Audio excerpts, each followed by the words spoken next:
बिहार की सियासत में 2025 के विधानसभा चुनाव का शंखनाद भले ही न हुआ हो, लेकिन जमीन पर राजनीति का तापमान बढ़ने लगा है। मुजफ्फरपुर में चिराग पासवान की सभा हो या पटना में उपेंद्र कुशवाहा का मंच, दोनों जगह एक ही मैसेज साफ दिखा कि एनडीए के घटक दल अब अपने पत्ते खोलने लगे हैं।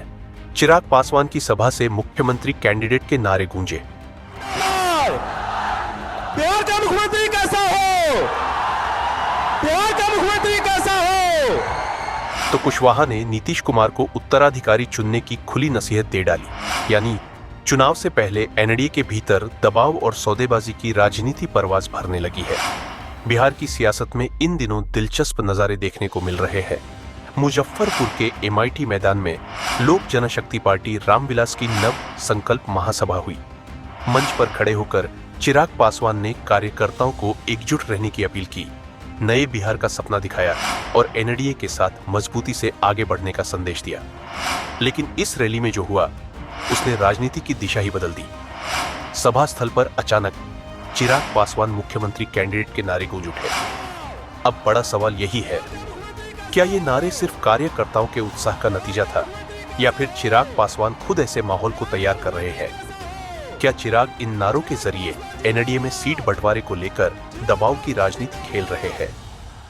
ये सवाल इसलिए भी अहम है क्योंकि 2020 के विधानसभा चुनाव में चिराग ने अकेले चुनाव लड़ने का बड़ा दांव खेला था। उन्होंने जेडीयू को सीधा टारगेट करते हुए वहां उम्मीदवार उतारे थे जहां नीतीश कुमार के प्रत्याशी मैदान में थे। उस वक्त एलजेपी ने भले ही सीटें नहीं जीती, लेकिन जेडीयू के कई कैंडिडेट्स को हराने और नीतीश की ताकत कम करने में चिराग की अहम भूमिका रही थी। यही वजह है कि आज जब उनकी सभा से मुख्यमंत्री कैंडिडेट के नारे गूंजते हैं तो इसे सिर्फ उत्साह नहीं बल्कि एक सोची समझी रणनीति माना जा रहा है।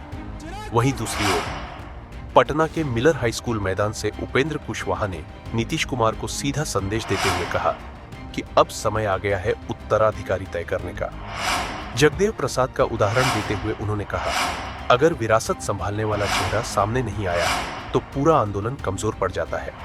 और तीसरी तरफ जीतन राम मांझी चिराग पर लगातार हमले कर रहे हैं। वो अपने दावे को मजबूत करने में लगे हैं और एनडीए की अंदरूनी राजनीति में अपनी जगह पक्की करना चाहते हैं।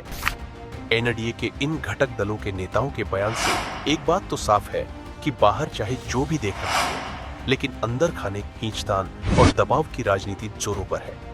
एक तरफ चिराग पासवान अपने पुराने तेवरों की याद दिलाते हुए ताकत का मैसेज दे रहे हैं, तो दूसरी तरफ उपेंद्र कुशवाहा नीतीश कुमार पर खुला वार कर रहे हैं और मांझी चिराग को लगातार आड़े हाथों ले रहे हैं। यानी चुनाव का ऐलान भले ही बाकी हो, लेकिन घटक दल पहले से ही अपनी जमीन मजबूत करने और सीट बंटवारे में बेहतर सौदेबाजी के लिए माहौल बना रहे हैं। सबसे बड़ा सवाल यही है, क्या 2020 की तरह चिराग एक बार फिर अपनी प्रेशर पॉलिटिक्स की रणनीति पर लौट आए हैं? क्या उपेंद्र कुशवाहा कोई और खिचड़ी पका रहे हैं? क्या मांझी भी प्रेशर पॉलिटिक्स कर रहे हैं? बिहार की राजनीति में यह पहला मौका नहीं है जब सहयोगी दलों ने अपनी ताकत दिखाने के लिए दबाव की रणनीति अपनाई हो, लेकिन इस बार तस्वीर और दिलचस्प है। ऐसे में 2025 का चुनाव भले ही दूर हो, लेकिन गठबंधन के भीतर चल रही यह खींचतान साफ बता रही है कि असली मुकाबला सिर्फ विपक्ष से नहीं बल्कि एनडीए के भीतर की सौदेबाजी से भी होने वाला है। और यही आने वाले महीनों में बिहार की राजनीति का सबसे दिलचस्प चेहरा होगा।